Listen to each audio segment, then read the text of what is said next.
Hello students, आज की video में हम जानेंगे what do we balance the chemical equation.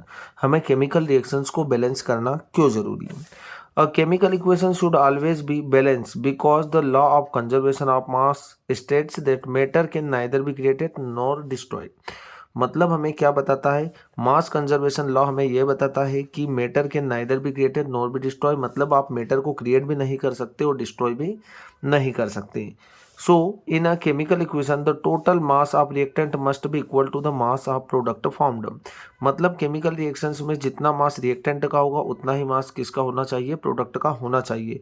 उसके लिए क्या जरूरी होगा, that is the total number of atom of each element should be equal on both side. मतलब दोनों तरफ क्या होंगे, उसके लिए ये जरूरी होगा कि दोनों तरफ एलिमेंट्स क्या होना चाहिए, इक्वल होना चाहिए। तो हमारी केमिकल रिएक्शंस बैलेंस हो जाएगी। फॉर एग्जांपल के लिए यहाँ पर हम कुछ एग्जांपल्स लेंगे। सबसे पहला एग्जांपल है Mg प्लस O2। यहाँ पर हमारे पास बना MgO।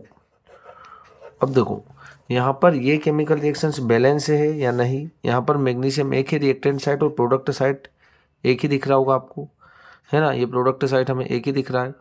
तो अब यहाँ पर क्या है, ऑक्सीजन रिएक्टेंट साइड 2 है बट प्रोडक्ट साइड कितना है, एक ही है। तो आपको इसको बैलेंस करने के लिए यहाँ पर क्या लगाना है, 2 लगा देना।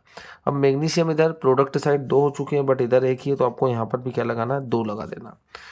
यदि हम रिएक्शंस को बैलेंस नहीं करते तो मास जो रहेगा वो इक्वल नहीं होता।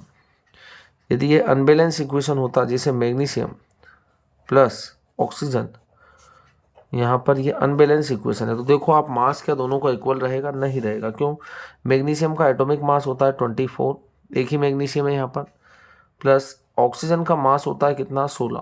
तो 16 इंटू 2 टोटल हो गया 32 और यहाँ पर है 24 और 32 होगा कितना, 56।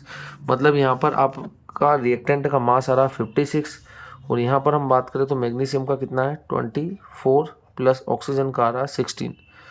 टोटल होगा हमारे पास कितना, 40। तो अब प्रोडक्ट का मास आ रहा है 40 और रिएक्टेंट का मास आ रहा है 56।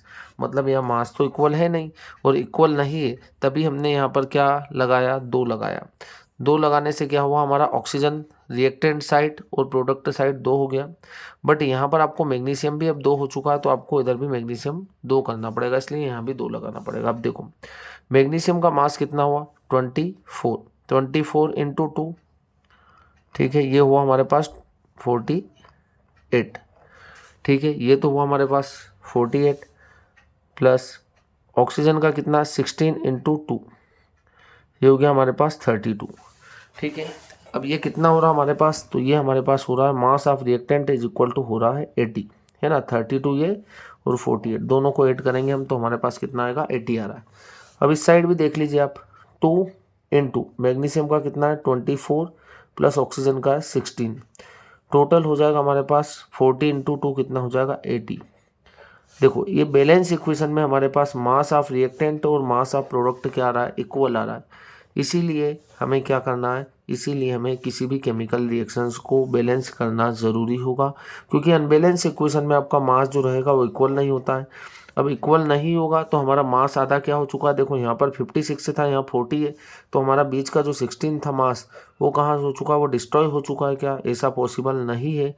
इसलिए आपको रिएक्शन को क्या करना पड़ेगा, बैलेंस करना पड़ेगा, क्योंकि मास कंजर्वेशन रूल हमें क्या बताता है कि matter can neither be created nor be destroy. मतलब मैटर क्रिएट भी नहीं कर सकते आप और डिस्ट्रॉय भी नहीं कर सकते। बट यहाँ पर ये अनबैलेंस इक्वेशन में हमारे पास जो रिएक्टेंट का मास आ रहा था 56 आ रहा था और प्रोडक्ट का मास 40 आ रहा है, तो इन दोनों के बीच का डिफरेंस 16 होता है। तो हमारा 16 मास जो रहेगा वो क्या हो चुका है, डिस्ट्रॉय हो चुका। बट ऐसा पॉसिबल नहीं है, इसलिए आपने केमिकल रिएक्शंस को बैलेंस किया और बैलेंस करने के बाद मास ऑफ रिएक्टेंट भी 80 आ रहा है और मास ऑफ प्रोडक्ट भी 80 आ रहा है, मतलब मास इक्वल है। ठीक है, अगला एक और एग्जाम्पल हम देखते हैं। यहाँ पर H2 प्लस O2, यहाँ पर हमारे पास बन रहा है क्या, H2O बन रहा है। बट इधर हाइड्रोजन हमारे पास कितना है, एक हाइड्रोजन का मास है 1, एक हाइड्रोजन का मास 1, तो 2 हाइड्रोजन का मास होगा 2 प्लस ऑक्सीजन का होगा 16 इंटू 2, तो यहाँ पर हमारे पास 32 प्लस 2, यार हमारे पास 34। मतलब आपका रिएक्टेंट का मास आ रहा 34, यहाँ पर आ रहा 1 × 2 प्लस ऑक्सीजन का 16, टोटल आ रहा आपके पास कितना 18। तो मास अभी हमारा इक्वल नहीं है, और इक्वल नहीं है तो आपको इस रिएक्शन को बैलेंस करना पड़ेगा, और बैलेंस करने के लिए आप क्या करेंगे, यहाँ पर H2 प्लस O2 बना हमारे पास H2O। आप यहाँ पर भी 2 लगा देंगे, यहाँ पर भी 2 लगा देंगे, जिससे हमारे पास हाइड्रोजन इस साइड भी, रिएक्टेंट साइड भी 4 हो चुके हैं, और प्रोडक्ट साइड भी कितने हो चुके हैं, 4 हाइड्रोजन हो चुके हैं। ऑक्सीजन इस साइड भी 2 और इस साइड भी 2 है।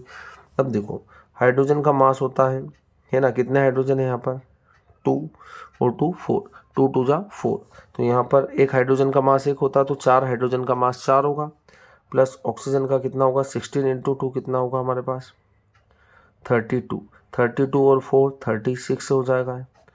अब यहाँ पर भी कितना होगा देखो 2 × हाइड्रोजन का 1 × 2 प्लस ऑक्सीजन का कितना होगा 16, 16 और 2 18, 18 2 जा 36। अब देखो मास ऑफ रिएक्टेंट और मास ऑफ प्रोडक्ट क्या आ रहा है, इक्वल आ रहा है।